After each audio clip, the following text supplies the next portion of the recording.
Data இரவு 12 மணிக்கு காலாவதியாகிவிடும். முழு டேட்டாவிற்கும் பணம் வசூலித்து பயன்படுத்தப்படாதது நாள் முடிவில் காலாவதியாகிவிடும். ஐயா, சற்று யோசித்து பாருங்கள். மாத தொடக்கத்தில் உங்கள் காரில் 20 லிட்டர் பெட்ரோல் நிரப்பினால் மாத இறுதியில் 15 லிட்டர் பெட்ரோல் தீர்ந்து 5 லிட்டர் மீதம் இருந்தது. பெட்ரோல் காலாவதியானால் பங்காரர் திருப்பி கேட்கிறாரா? பணம் செலுத்திய டேட்டாவை முழுமையாக பயன்படுத்த அனுமதிக்க வேண்டும். அது காலாவதியாக கூடாது. இது எங்கள் உழைப்பு பணத்தில் வாங்கிய டேட்டா. சார், ஒரு தந்திரம் என்னவென்றால் இப்போதைய ரீசார்ஜ் திட்டங்களில் தினசரி டேட்டா வரம்பு உள்ளது, மாதாந்திர டேட்டா வரம்பு இல்லை. நாள் இறுதியில் பயன்படுத்தப்படாத மீதமுள்ள டேட்டா அடுத்த நாள் டாக்கில் கட்டாயம் சேர்க்கப்பட வேண்டும். எந்த காரணத்திற்காகவும் காலாவதியாக கூடாது. மின்சாரத்தை போலவே உண்மையில் பயன்படுத்தப்பட்ட டேட்டாவிற்கு மட்டுமே கட்டணம் வசூலிக்கப்பட வேண்டும். சார், வருடத்தில் 12 மாதங்கள், ஆனால் 28 நாள் ரீசார்ஜ் 13 முறை செய்ய வேண்டும். எப்படி? 28 பெருக்கல் 13 சமம் 364 நாட்கள். இது ஒரு தந்திரம். 30 நாள் உணர்வை அளித்து 28 நாட்களுக்கு மட்டுமே ஒப்பந்தம். உலகில் எங்கும் பில்லிங் சுழற்சி 30 அல்லது 31 நாட்கள் தான்.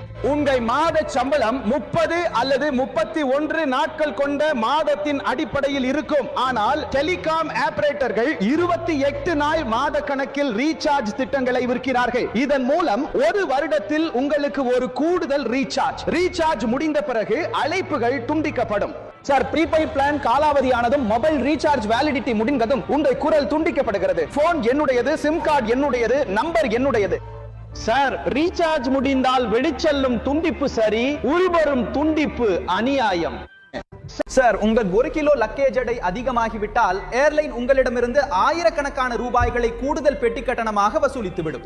சிலர் தங்கள் சாமான்களை விமான நிலையத்திலேயே போட்டுவிட்டு சென்று விடுகிறார்கள். ஏனென்றால் அவர்களின் சாமான்களில் உள்ள பொருட்கள் ஏர்லைன் வசூலிக்கும் பெட்டி கட்டணத்தை விட அவ்வளவு விலை உயர்ந்தவை. ஐயா, 1 கிலோ கூடுதல் லக்கேஜ் ஆகிவிட்டால் விமானம் உங்களிடம் ஆயிரக்கணக்கான ரூபாய் கட்டணம் வசூலிக்கிறது. ஆனால் பல மணி நேர தாமதத்திற்கு விமானம் நமக்கு இழப்பீடு வழங்குகிறதா? நான் இன்று மாண்புமிகு அமைச்சர் அவர்களிடம் கூற விரும்புகிறேன். ஒவ்வொரு மணி நேர விமான தாமதத்திற்கும் விமான நிறுவனம் சாதாரண பயணிகளுக்கு இழப்பீடு வழங்க வேண்டும். அவர்களின் பையில் பணத்தை செலுத்த வேண்டும் என்ற ஒரு பொறிமுறையை உருவாக்க வேண்டும் என்று. நாம் வாழும் நாட்டில் மது, சிகரெட் பகிரங்கமாக விற்கப்படுகின்றன. ஆனால் சானிட்டரி பேடை பேப்பரில் சுற்றுவார்கள். சட்டவிரோத பொருள் வாங்குவது போல மாதவிடாய் இயற்கையானது. அதன் களங்கம் இயற்கைக்கு எதிரானது. அறிவியல் இயற்கையானது. அதன் மௌனம் இயற்கைக்கு எதிரானது. மாதவிடாய் ஒரு உயிரியல் செயல்பாடு. ஆனால் பெண் அடிமைத்தனம் போன்ற இந்த வகையான சிந்தனை ஒரு சித்தாந்தம். ஆழமாக வேரூன்றிய கலாச்சார தடைகள் மற்றும் மத கருத்துக்களின் காரணமாக மாதவிடாய் காலத்தில் இருக்கும் பெண்கள் அசுத்தமானவர்கள் என்று ஒதுக்கி வைக்கப்படுகிறார்கள். பல இடங்களில் அவர்கள் சமையலறைக்குள் நுழைய அனுமதிக்கப்படுவதில்லை. பல இடங்களில் அவர்கள் சமூக நிகழ்வுகளில் கலந்து கொள்ள அனுமதிக்கப்படுவதில்லை. ஒரு தேசிய கணக்கெடுப்பு தெரிவிக்கிறது, 61.4% பெண்கள் மாதவிடாய் குறித்த சமூக அவமானத்தை ஒப்புக்கொள்கிறார்கள். இது இந்த களங்கத்தின் இயல்பாக்கத்தை திறம்பட எடுத்து காட்டுகிறது. ஐயா, இது ஒரு உயிரியல் உண்மை. இதை நாம் ஒரு சமூக அவமானமாக மாற்றிவிட்டோம். ஒரு பெண் பள்ளிக்கு செல்லாத போது பள்ளியில் தண்ணீர் இல்லை, சானிட்டரி நாப்கின் இல்லை அல்லது தனி உரிமை இல்லை என்பதால் இது அந்த பெண்ணின் தனிப்பட்ட பிரச்சனை அல்ல ஐயா. இது சமூகத்தின் தோல்வி, கொள்கையின் தோல்வி.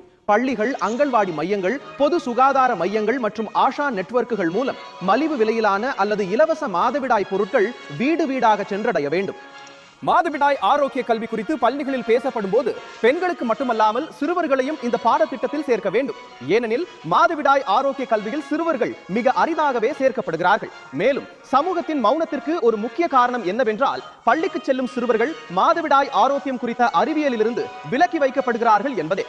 மாதவிடாய் சுகாதாரம் ஒரு சலுகை இல்லை, ஒரு தொண்டு இல்லை, ஒரு புற பிரச்சனை இல்லை. இது சுகாதார பிரச்சனை, இது கல்வி பிரச்சனை, இது கண்ணிய பிரச்சனை, இது சமத்துவ பிரச்சனை. பெண்களுக்கு நமது அனுதாபம் தேவையில்லை ஐயா.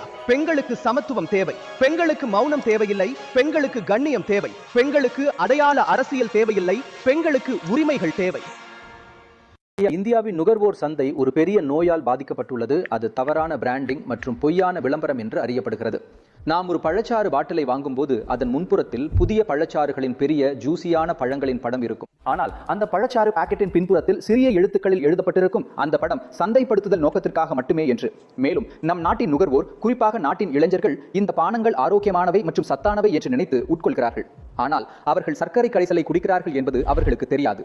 இதன் காரணமாக நீரிழிவு, உடல் பருமன் மற்றும் வாழ்க்கை முறை நோய்கள் ஏற்படுகின்றன. மாண்புமிகு அமைச்சரிடம் உங்கள் வாயிலாக நான் கேட்கும் கேள்வி என்னவென்றால், தவறாக வழிநடத்தும் படங்களுக்கு தடை விதிக்க அரசு என்ன நடவடிக்கை எடுத்து வருகிறது என்பதுதான். தொழில்நுட்ப ரீதியாக இணங்கினாலும் காட்சி ரீதியாக தவறாக வழிநடத்தாதவாறு இருக்க வேண்டும்.